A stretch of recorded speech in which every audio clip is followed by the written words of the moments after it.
2 शमूएल अध्याय 9। मशीबोशेत पर दाऊद की कृपा। दाऊद ने पूछा, क्या साउल के घराने में से कोई अब तक बचा है जिसको मैं योनातान के कारण प्रीति दिखाऊं? साउल के घराने का शीबा नामक एक कर्मचारी था।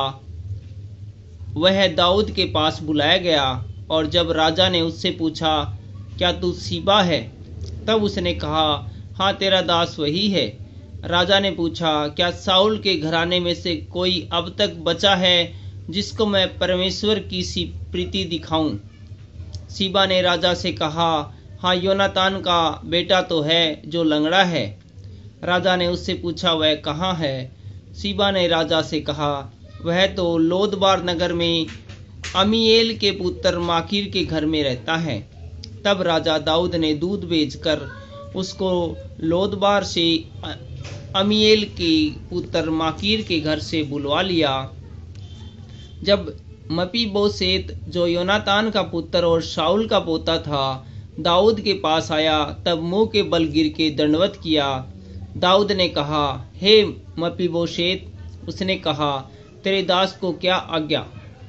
दाऊद ने उससे कहा, मत डर, तेरे पिता योनातान के कारण मैं निश्चय तुझको प्रीति दिखाऊंगा और तेरे दादा साउल की सारी भूमि तुझे फेर दूंगा और तू मेरी मेज पर नित्य भोजन किया कर। उसने दंडवत करके कहा, तेरा दास क्या है कि तुम मुझसे ऐसे मरे कुत्ते की ओर दृष्टि करे?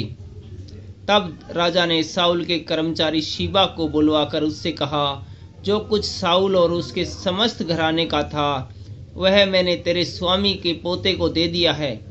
अब से तू अपने बेटों और सेवकों समेत उसकी भूमि पर खेती करके उसकी उपज ले आया करना कि तेरे स्वामी के पोते को भोजन मिला करे।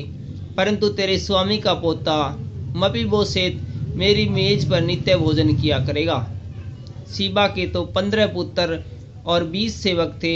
शीबा ने राजा से कहा, मेरा प्रभु राजा अपने दास को जो जो आज्ञा दे उन सबों के अनुसार तेरा दास करेगा। दाऊद ने कहा, मपीबोशेत राजकुमारों के समान मेरी मेज पर भोजन किया करे। मपीबोशेत के भी मीका नामक एक छोटा बेटा था और शीबा के घर में जितने रहते थे वे सब मपीबोशेत की सेवा करते थे। मपीबोशेत यरूशलेम में रहता था क्योंकि वह राजा की मेज पर नित्य भोजन किया करता था। वह दोनों पांव का पंगुला था। Thank you.